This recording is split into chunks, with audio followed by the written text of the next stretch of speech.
Hello and welcome to Weird Together. I'm Brennan, host of the Ghost Story Guys podcast. I'm Joseph Camo, host of The Cardinal Rule. And this is the show where we celebrate the latest and greatest in independent horror films. We're not critics. We're not experts. We're just weird together. Joseph, my friend, how are you? I am great. I am thriving, as my therapist says. But, we had we caught up this weekend. You just got back not too long ago from being out of the country. A lot of stuff going on in my life that you and I have been talking about. And so we obviously had a good chance to catch up. But a lot of things going well. I'm enjoying teaching in a way that's just kind of renewed. I will say, though, I had an interesting class today. So I'm teaching an intro to sociology class. Did I mention I have a PhD? Did I mention that, No, it's never come up. This is catching me completely off guard. Completely off guard. And we were teaching about deviance, and I thought I'd do this new thing where I had my students come up, okay, a list of things that socially would be considered deviant.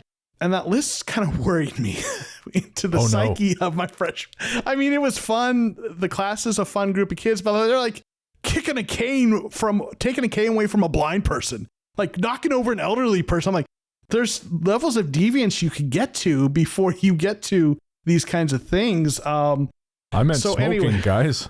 Yeah. Stealing a candy bar. I mean, I was thinking Dennis the Menace. You guys went full Clockwork Orange. Right. So if you're worried about, the generation that's coming up in that 18 to 22 range, yeah, you have reason to be. But anyway, that's so fair. How are you, that's Bren? Fair. Well, I'm not looking at the weather forecast for dystopia, so that helps. I'm very tired, Joseph. I've been working a lot lately. I'm looking forward to not working a lot. The last of my major social obligations is coming up, my sister's wedding, which it's not an obligation. I'm very much looking forward to it. But, I was away for 2 weeks. And so obviously, the timeline for getting all the shows out gets compressed. And then obviously I'm going away again this weekend. And the weekend is typically when I do a lot of my editing. So yeah, it's been tight. But again, it's coming to the end of it. I'm slowly trying to hash out this move to London, Ontario, which is gradually coming together. Nothing's happening yet. I've contacted 1,001 landlords. Apparently, they're all making so much money they don't have to pick up the phone, which it sounds like a great situation. So I'm in the wrong business, my friend. No, clearly. Real quick, let's say hey to some of the folks that are in the chat. We've got Rin Lemieux, always hanging out with us. Good evening. Thank you for being with us, Rin. And we've got Derek, Street Ray, hanging out with us. Good evening, hello, gentlemen. Derek. Appreciate you hanging out with us. But we have a film to talk about, don't we, Bren? Indeed we do. Yes. We have a film that really, really shook me. I think I've reacted more emotionally to this film than I have any other one we've done. And that film is Ryan Stephen Harris's Moon Garden. And Moon Garden tells a story of Emma, a young girl who has suffered an injury and must journey across the land of her psyche as she lays in a coma in order to get back to her family. There's a lot going on here, Joseph, a lot to talk about. But of course, before we can talk about the film, we got to do that thing we do. Because you never go into any film alone. You never go into any film completely clear. Always have a little baggage. All right, Joseph. So what, if any, baggage did you have going into Moon Garden? So I didn't have really any to speak of aside from my initial impressions of the title and the poster art, which I thought were kind of unique. I thought, okay, this has some potential. This seemed with a title like Moon Garden. It's not, the murderous cabin or in the woods or something. Right, yeah. It seems like there's going to be maybe some sort of artistic kind of thought process to it. Obviously going into it, then being a father and some of my own family experiences certainly are something that could have potentially been a triggering point for this. It seems like it impacted you more than it did me in those regards. Which really surprised me. I don't have kids. I don't have any small children in my life. I mean, my niece is 14, I think, if I remember right. I'm not good at this stuff. My niece and nephew on my wife's side are also, they're not really little. Yeah, I wouldn't have expected it. But again, yeah, we'll talk about that. For me, I didn't have much baggage either. This was recommended to me by Luke Greensmith, who's a colleague of mine. He hosts the Luke Lore podcast. In fact, some of our new listeners might have found us via Luke Lore. We had a feed drop episode over there last month, or earlier this month, I guess it was. Time has lost all meaning. But yeah, Luke is in the UK, and he saw this, I believe, at Grimfest last fall. And he spoke very highly of it. He mentioned it to me several times, and I've been meaning to get it in the show, and it's just one of those things where, an opportunity hadn't presented itself. I finally got around to watching it, and as I mentioned, it had a profound effect. But apart from that, I'm not really familiar with Ryan Stevens Harris's work. I know he was editor on Moonfall, which I have not seen, but I would dearly like to. And he was also the editor on The Hard Way, which is a direct-to-video action film I've seen, which is not amazing, but that was not down to him. This is the first of his directorial efforts I've seen. The other one being, I think, Virus X from 2010. And again, I have not seen that. But I'm very curious to talk about this one with you, Joseph. And of course, there's only one place we can do such a thing, and that's the Toctagon. Welcome to the Toctagon. 2 men enter, 2 men leave. All right, Joseph. Let's get started. What did you think of Moon Garden? I rather liked this film. I thought it was ambitious, had sort of an enveloping artistic vision that I really appreciated. In general, I really enjoyed it. I mean, there were a few warts here and there, but pretty well from the beginning. Something about this kind of grabbed me. Even the opening shot, the panned over the couple in the bed, was kind of a unique opening shot. And then once the girl was transported into this other realm, her psyche, the thought in my head is, this is ambitious. I like it. I'm into this. Yeah, it was very ambitious. It took me a minute to sort of find its level. I'll admit, I started watching it and I thought, I don't know. I really want to like this because Luke recommended it. But once it really started moving, I was hooked, and it actually brought up some stuff for me which I wasn't expecting. What I wanted to focus on is just the sheer invention involved. Like a little ways into her coma voyage, Emma meets a man credited as the musician. Essentially, he plays a tune for her that her and her mother used to sing together. But in order to do that, he creates a piano or an organ. That's done by reversing the destruction of it with a sledgehammer. Right. You get one shot for that scene, too. You really do, yeah. I mean, in fairness, in my experience, you're going to break a piano, you got to break it fast and get out of there. But that's not here nor there. Well, that's in your experience, you say. If anyone asks, I was with you all night. Right. But I can't imagine they had much money to work with. And again, it's a relatively simple effect. Just run it in reverse, but it worked. And then the scene that followed where Emma and her mother sing the song. Again, I don't mind telling you, I cried a lot during this movie. I cried hard at some points during this movie. And that was very much one place that just wrecked me, was Emma remembering better times with her mother as they sang this song together. It just destroyed me. Yeah, and we were talking about that, it is interesting to me because I, based on my own experience in my own family things, there were certain things in this film, like the couple and their struggles that certainly could have been triggering for me, being a parent and the fear that you have. And those things didn't trigger me really all that much. So it's fascinating that those things did so impact you. And I don't know if it's, maybe you're just not used to worrying about kids, whereas my life is every day worrying about those little goblins that I'm responsible for making sure that they're okay. So maybe it's just that you weren't used to it. You did also mention it connected to some other things. So that was really interesting when you mentioned to me how it impacted you that way. So just to answer Derek's question, because it popped up and I can't not see it. I don't know how old Haven Lee Harris is. I can't imagine very old. I'm bad at guessing kids' ages. Joseph, any guesses? I would guess the actor was 4 or 5 years old. Maybe. Okay, that's what I would have guessed. Yeah, maybe younger, but probably around there. And she was exceptional. She was so good and believable in every scene. The scene where she's in the bucket and she's pulled into the water, biting my nails, just in absolute terror. She sold it the entire time and was just very, very good. I think you might be onto something, in that since I don't have to worry about kids, I maybe overestimate their fragility. And I think I've always done that because I've always been a pretty strong person. I don't seem it, but I like to joke, we're Italian peasant stock, we're built to work. We're built for labor. And so I can go and go and go, and it just, like it catches up to me eventually if I'm stupid about it, which I often am. But I always assume that kids are very soft. And so I'm always worried about hurting them with my gorilla strength. Like picking up kids. I don't like picking up kids if I can help it. I'm always nervous holding babies, and things like this. And when I was younger, I really used to like kind of like watch over my sister very intently.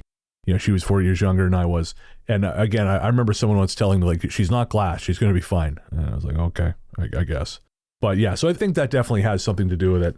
But as I mentioned to you, the thing that kind of really knocked me when I first watched it was the scene where they, of course, put Emma on the board, where they strap her to the board because she's had a spinal injury, or potentially like a head injury. And when I was maybe about 20 years ago now, some friends of mine lost their infant. It's their story to tell, so I'm not going to get too deeply into it, but it was a very sudden thing. And I kind of went through it, and there's grief, and we all kind of grieved it together. And I hadn't thought about it in years, but seeing her strapped to that board, all of a sudden, man, I just felt this, not even a flood of emotion. It wasn't that simple, but this just, it was like something, like a bookcase moved in my mind, and all this crap came tumbling out because I just suddenly saw that little white coffin at the funeral. It was a really unexpected connection for me, and I found it really upsetting. And that scene that you referenced when they're taking the girl away on the board, the mother yelling at the paramedics, "Don't let her die," kind of the desperation. Right? As a parent, you just think about being in a situation where you're like, you can't do anything, and you're just begging them to do what they're obviously going to do everything they can, but you're just pleading almost at the universe and at them and at whoever will listen, right? That how important this is. So Modest Moose, 1983, has a very kind of thoughtful comment here. Watching the trailer after I finally got to catch a live recording of you guys, one of my 3 offspring is turning 5 in 2 weeks. I would need to dissociate to watch this or wait 10 years. I feel that, Yeah, that's fair. That's fair. And Derek is an awful human. I'm just kidding, Derek. Just kidding, Derek. Too hard at her falling down the stairs, just the way it was shot. So yeah, I mean, I imagine it's hard to shoot a stunt shot of a 5-year-old falling down the stairs. Yeah. It didn't look super realistic, I guess. There's not exactly a 5-year-old stunt person who's trained to do that. So if there is, I want to see a movie about them, frankly. Right, just a documentary about that. This is Haley. She is a 5-year-old stunt person. She's smoking. Yeah, I got into the business when I was 3.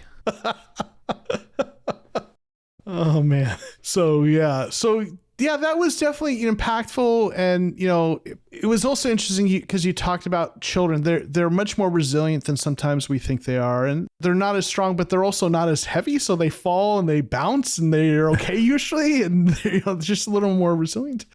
It's funny because obviously, having just been in England, Nikki and I were walking around. At one point, we ended up in a skate park, and it's a park that's been there for a long time. It's a town she grew up in, and these kids they're just doing their thing. And she said, I just watch them, and she said, I cringe because I just imagine hitting the ground and every one of my bones just exploding out of my body. And I said, yeah, that's exactly what would happen to us. There would be just a sickening thud and then silence. Crunch. Yeah, but these kids just bounce around like they're made of rubber, and it's as you say, they're built different, as the kids say. Yeah. One of the things, and you talked about the main character, the girl, and it was interesting, because as she was venturing through this sort of world, she was scared at points, but she was also finding moments of joy, and the character, how the character just kind of forged ahead, just not knowing exactly maybe where she was or what was going on, but she just was like, okay, I'm going to go, and I'm going to, ride the giant rhinoceros, creature, and things like this. So it was just interesting to see not only the physical kind of resilience, but also kind of the emotional resilience of this character. Yeah. And I think that's, again, I don't have kids, so, I'm talking out my ass a little bit, but I think that's true of kids, right? What I remember myself being a kid, you can find joy in a lot of stuff. You're I think, unless there's something really wrong with your chemistry, I think you're kind of hardwired to do that. I think you have to be, because otherwise dealing with the bullshit of the world, even at that age, is gonna drag you down. And so I think that was a really effective exploration of that. I mean, I love the scene again where she's guiding around that giant paper mache rhino. Conversely though, like it was really difficult to watch the scenes where she had to deal with pain.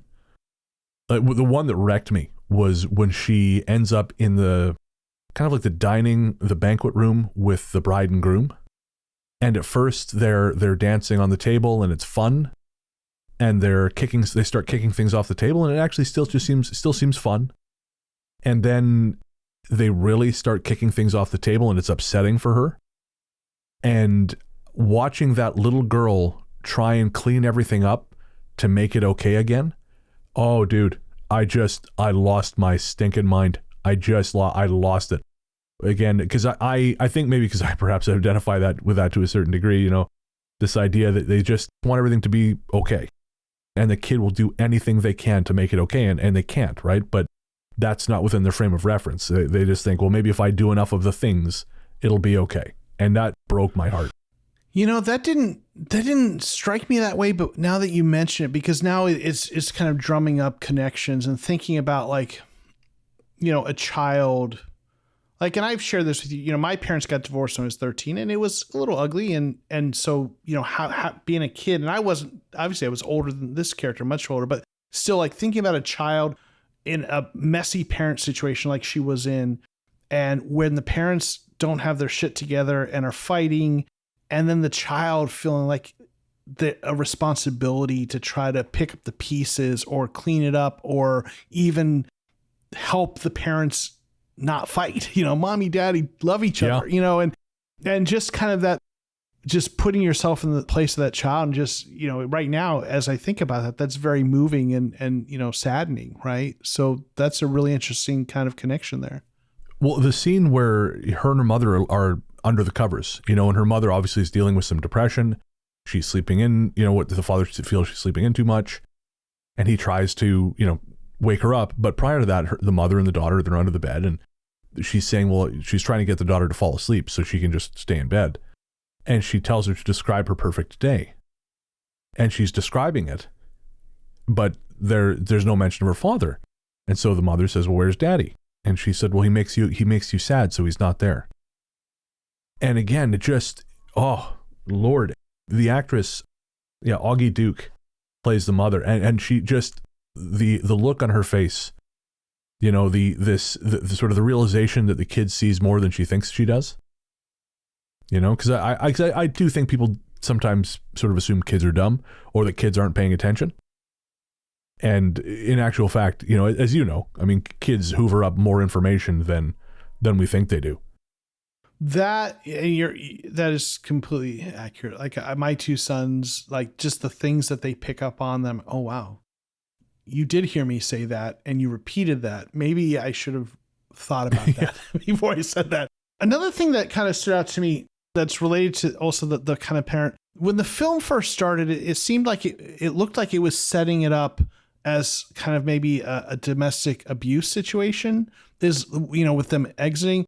And I actually appreciated that they didn't go in that direction. Obviously, that is a very real thing. It's nothing to take lightly. But there are many relationships that aren't that. And what I saw as it got deeper into the story is sort of a broken marriage with two people who had their own flaws. And I didn't see either of them as, like, she had her depression. She kind of said some unkind things to him when he brought her the tea, right? And he was trying to do at least something. But then he also didn't give them the time, and he was so wrapped up in his deadlines, and they were both flawed, and they were both kind of, had some stake in what it had become.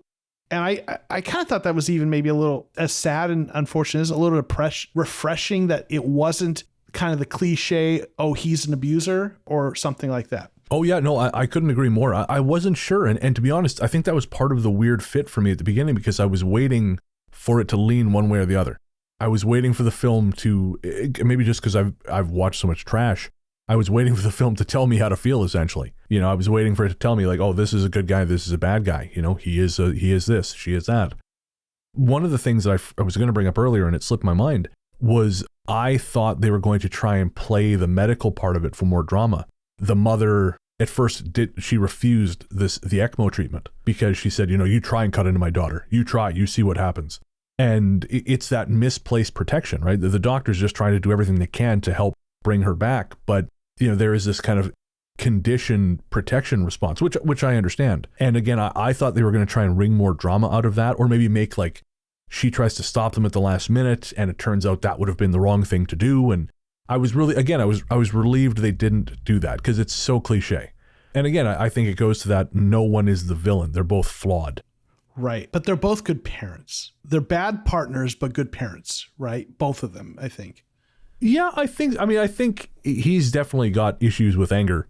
Yeah. That affect her view of him. I would say like they're both. Yeah, yeah. I wouldn't even say they're both good parents, to be honest with you. Okay. I don't think they are. They both love their daughter. Maybe that's they more love fair. their daughter. I would say they love their daughter. I don't think either of them are good parents. I think they're both too wrapped up, based on what we see in the film. I think they're both too wrapped up in themselves to properly take care of her. Because and now again, I don't know, but I think it's your job to shield your child as much as possible from the bullshit of the world, especially from your own bullshit, like I think that, for example, if I'm pissed off at someone in public, if someone cuts me off in traffic, if I see they're with a kid, I won't do anything about it, or if I see, I'll be extra nice. If someone's with a kid and I'm interacting with them, I'll be nicer to them than I ordinarily would, because I like the idea of preserving the notion, at least with this one kid, that people in the world are nice to each other.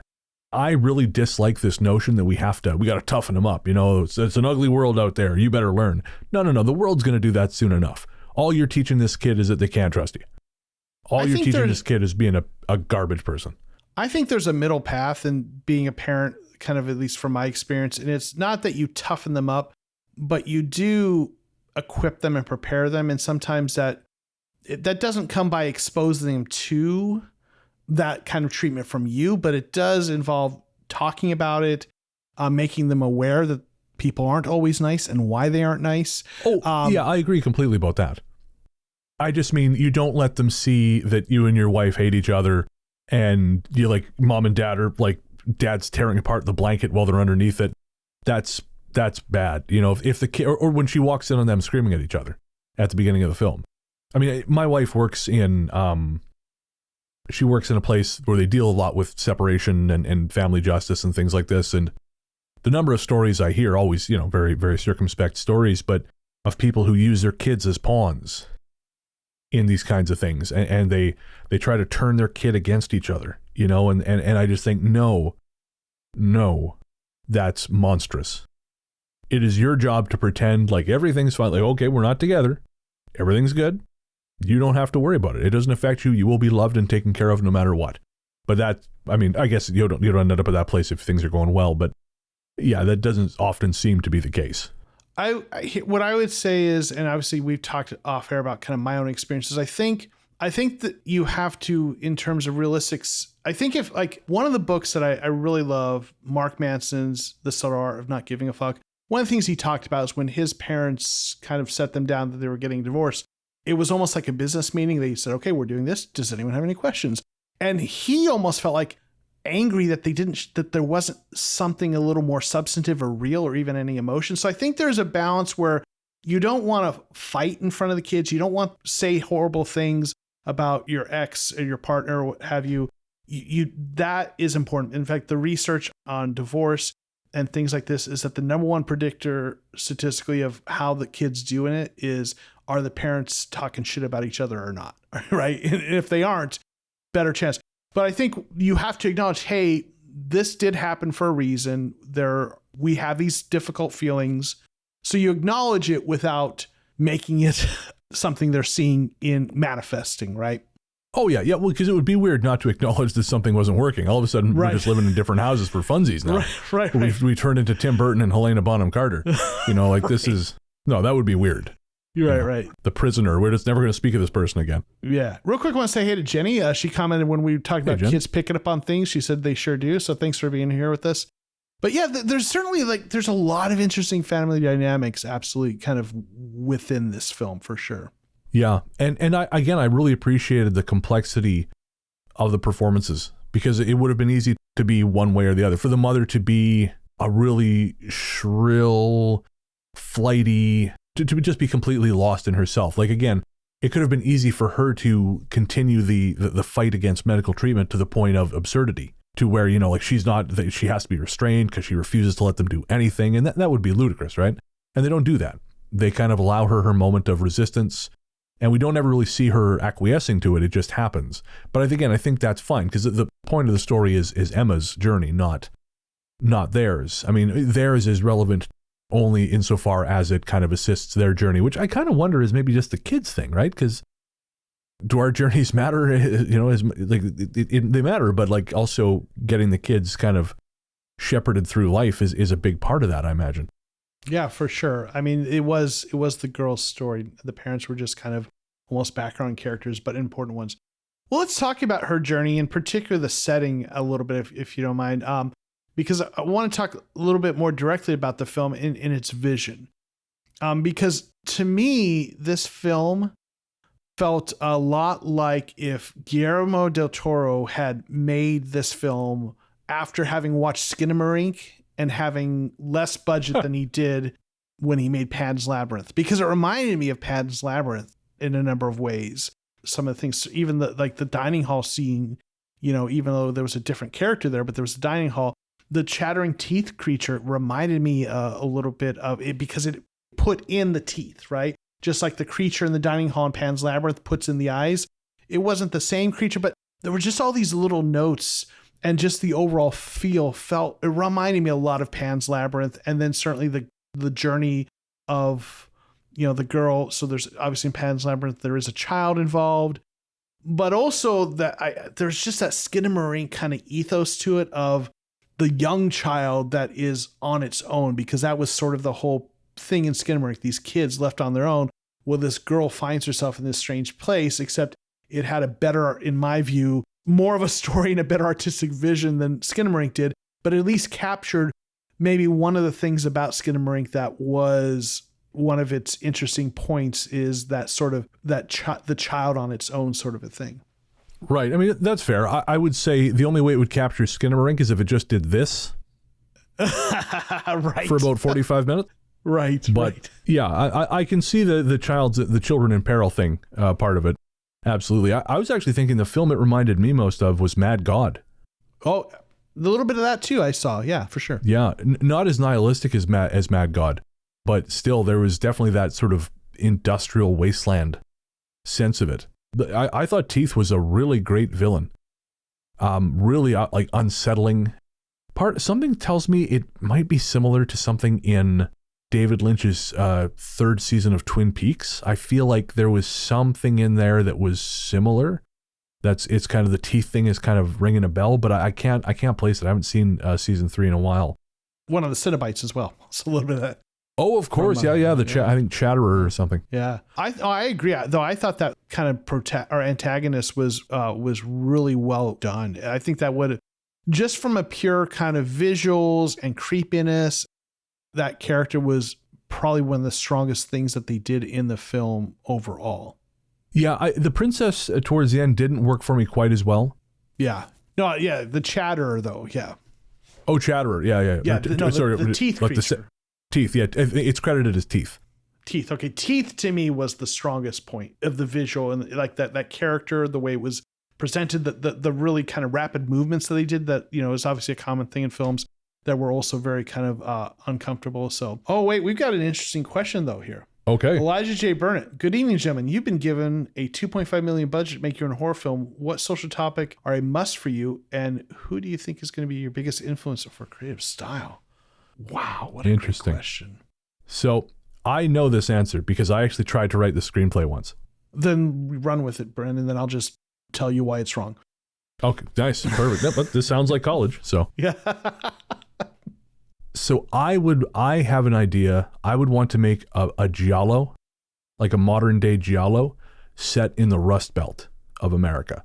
So I like the idea of having like the strong, striking giallo visuals, but telling a story about a young man who takes identities and uses them to deconstruct communities. and he's got a thing against older people. So he primarily targets older people, especially older men, like boomer men.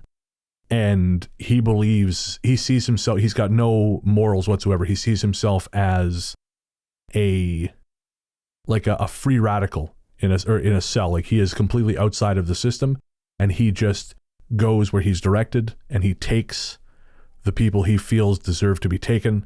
He has no morals. He has no qualms about anything. He's like sort of like a really brutal Mr. Ripley, but not as smooth.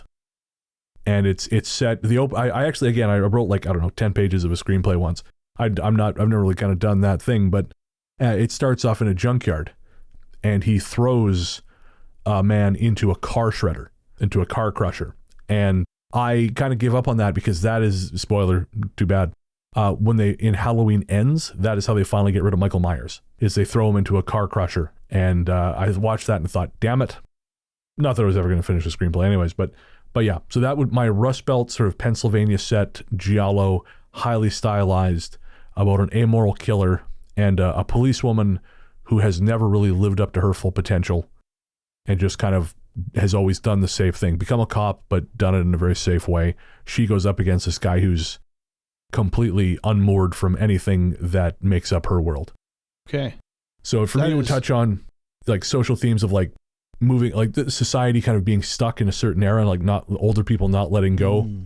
What happens when social decay kind of produces people who don't really have any connection to the society. They feel like completely outside it, so they just decide that they're free from its restraints. So that's my idea. That's much better than the thing I got.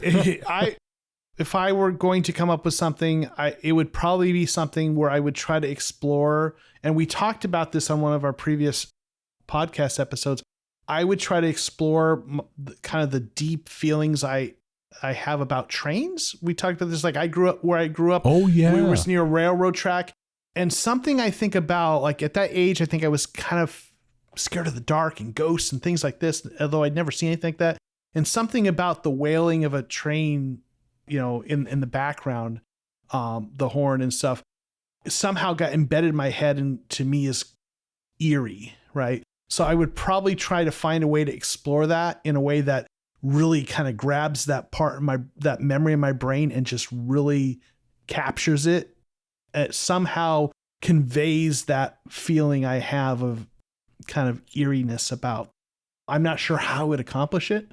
It would probably be something a little more supernatural horror, where the sound of the train somehow kind of, it's very foreboding, and it kind of is a precursor to something happening. And then maybe the train never doesn't arrive, but you just keep hearing it. And then when it finally does arrive, whatever the big event happens. This is me spitballing, but it would have something to do with that. But yours is so much more well developed. I think there's something to yours. I think if you have like a train, say like a little bit like 38 Days or 30 Days a Night, you've got vampires who sort of ride the rails. You could even set it during the Dust Bowl. Vampires who ride the rails from town to town. And this idea that, they are sort of social collapse, right? Like if we don't take care of these larger problems, you end up this sort of, they lived in the cities and they just kind of focused on the cities. But when the cities start to fall apart, they got on the trains. And now the vampires are riding the rails with everyone else, and they are taken apart. Yeah, just taking people apart. And you could also even kind of visually parallel it to something like Sin Nombre, where the kids were traveling from Central America up to Mexico on the train in order to try and cross the border into the U.S. So there's that. You could sort of use some of that visual language. It's a great movie, by the way, if you haven't seen it, Sin Nombre. Okay, interesting. Sin Nombre. Modest Moose saying about the film that you referenced, yes, Michael Myers, the baddie whose only surefire death is probably at the hands of a tactical nuke, and then he's a car crusher. Sigh, yeah. I mean, I would pay great money to see Michael Myers ride that bomb like Slim Pickens, but I don't know how to set it up. I'm fine if they never make another Halloween movie. I actually liked Halloween Ends more than most people, but I'm good. There's better villains out there. There's newer villains out there. Make another Victor Crowley picture, do it in a way that doesn't kill Adam Green. Just, yeah, there are other things we can be doing with our horror bucks. Right. So, yeah, so you mentioned the princess didn't work for you. I would agree with that. That character was not particularly compelling to me. Yeah. In any real way. I felt it was sort of emblematic of a larger issue, which I just thought, even though the movie was only 96 minutes, there were a couple pokey bits where I kind of felt my attention drifting a little bit, but not many. You know, there was not a lot of fat on it. I don't know what would have fixed it. Maybe that's just, you know, it has to be that way. But yeah, I felt like the princess, not all that necessary, and maybe could have, who's to say? But it might have improved the flow a bit. Yeah, I'm trying to figure out if the princess was somehow supposed to be representative of the girl in some way in her situation, but I thought it was representative of her mother. It could have been, and maybe it was, because I know that she was saying some things that her mother was saying. So, and maybe it was, but either way, I just don't feel like it hit that note effectively. No, I agree. I think it was the mother because, you know, the princess lived in the tower until it was too late, and I kind of hid in the tower. And I think, you know, the mother kind of sees herself as having gone the safe route and gotten a guy with a corporate job, but now she's alone. You know, there's that scene of her in the backyard on her birthday, just releasing balloons into the sky because there's no one around to celebrate with her, but she remembers a time when, you know, they would have parties. And to be honest, I kind of identified with that, right? When I was younger, I had as everyone does when they're younger, I had quite a big friend group. And, you know, living where I live now, I've lost touch with pretty much most of my close friends, and the ones I haven't lost touch with have moved. And so I strongly identify with that, because I think it's also part of getting older, right? You lose touch with people, and unless you're all part of a common group, like you got a church or something together, or you're part of a church, I just think work and family obligations, we're kind of structured our family so that we don't, you know, you're meant to make everything work within the confines of the nuclear unit. And so you're not supposed to need outside people. You're not supposed to want outside people. And so I think that alienates us. And I think it's really dangerous. I mean, I think that's a pretty widely understood socio-demographic trend, that as people get older, their friendship groups kind of shrink a little bit. You know, friends move away, and then we're just not, as we get older, I think we just don't engage in the kinds of activities where we make new friends as actively. And we get tied up in our existing familial obligations. So that's absolutely something that happens. Derek, real quick, along with what you're saying, said he had to rewatch the end from the princess scene on because he fell asleep. I didn't fall asleep, but I did have to kind of rewind a little bit or go back a little bit in the stream and kind of backtrack because I kind of zoned out and just wasn't really paying attention. And I wanted to make sure I did get what happened. So yeah, I think that was a dead spot for, I think, everyone, it seems like. Yeah, I think so too. But again, overall, I thought there was just the sound design was brilliant. I loved the music. I liked the set, the set design, production design. The performances were uniformly great. Again, that little girl was fantastic. I believe she's the director's daughter. I didn't know that. Okay. Yeah. And just overall, very, very impressed with the film. Did you have any final thoughts? Just that. So the chattering teeth creature was death, right? I mean, that chasing her, right? Would you say? I wasn't sure if it was death or because when she finally meets it, she sort of disarms it by recognizing there's nothing there. You're empty inside. And so I wasn't sure if that was meant to be sort of like larger, like a larger thing about fear, or if it was actually death. I mean, I guess it would have been death if it caught her. So yeah, but I wasn't sure if it was like specifically death or, because I don't know what the metaphor would be there then, if there's nothing. Then she stares into its maw, coming from a place of compassion instead of fear, and overcomes it.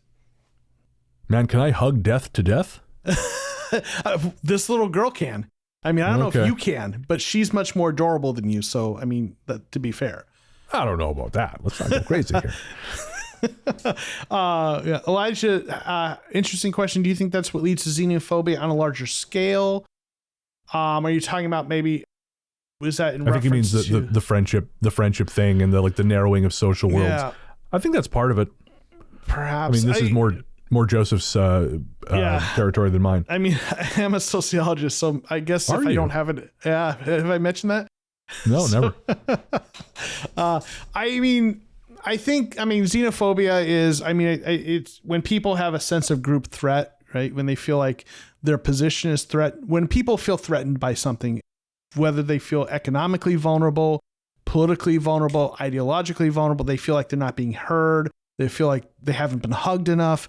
When people feel threat, they look for an other to be the target of that. And, we have this sort of tribal psychology with in-groups and out-groups. And so, if your frame of reference becomes your nation or your what have you, then outsiders become that out and you blame them for it. So I will say, though, in general, as we get older, we become more vulnerable and fearful. And this is why sometimes as people get older, they are more drawn to xenophobia and all kinds of isms. So there's a little bit of sociological analysis for the night. There we go. Dr. Camo, bring in the science. All right, Joseph. So, any final thoughts on Moon Garden? Just that this is one of the films that I probably enjoyed more than most of them we've done. I mean, there've been a number of good films, but yeah, just the visuals worked for me. There were just a lot of things I liked about it. Few minor, critiques, but overall, from start to finish, I found myself liking this film. Yeah, me too. Whatever flaws in terms of pacing, I feel like might have been. I think the strength of the vision and the unity of the vision was enough to more than make up for it. I think there was so much going on, and I hope it's doing well. I hope more people are seeing it, because this is the kind of movie that I think people go around saying they don't make movies like this anymore. And they do. It's just they don't have advertising budgets, so no one sees them. Yeah. And that's again part of why I love doing this show, is because we can shove these movies in front of people and go, hey, watch this. Yeah, watch this. This is good. This is good. Watch this. I mean, it'll probably hopefully get picked up by a streamer at the very least, but I'd love to see it on a big screen. Although I imagine that ship has sailed, being that it played festivals a year ago. It's something else that reminded me of, and this is a little bit of a boost thing, but it reminded me of a film called The Boys in the Trees, or Boys in the Trees. And folks, if you can track down Boys in the Trees, for whatever reason, it has very limited distribution. I was only able to rent it by using a VPN because it's not available anywhere in Canada, so I had to rent it in the US. But it's like this for teenagers. But instead of a coma, it's about two friends who separate, who were really, really close, but kind of drifted apart as teenagers. One joined the cool group, one was kind of left as an outcast. They sort of find each other on, I want to say, Halloween night. And they sort of band together because some other kids are basically chasing them. But the night takes on a more magical bent the longer it goes on. And I sobbed, just sobbed. It's one of those films where when you realize what it's doing, where you realize like what's happening and like where it's taking you, I don't know. There's just something, to me, there was something really beautiful about that. So if you liked Moon Garden, it's not a horror film. It's just a drama, but it's like a magical realism drama called The Boys in the Trees. And again, just a lovely, lovely movie. So I very much recommend checking that out. All right, my friend. As always, this was a blast. I enjoyed this one. I wasn't sure, as I mentioned to you, I wasn't as prepared for this one as I ordinarily would like to be. My love for the film, I think our collective enthusiasm for the film carried the day. Where can everyone find you online?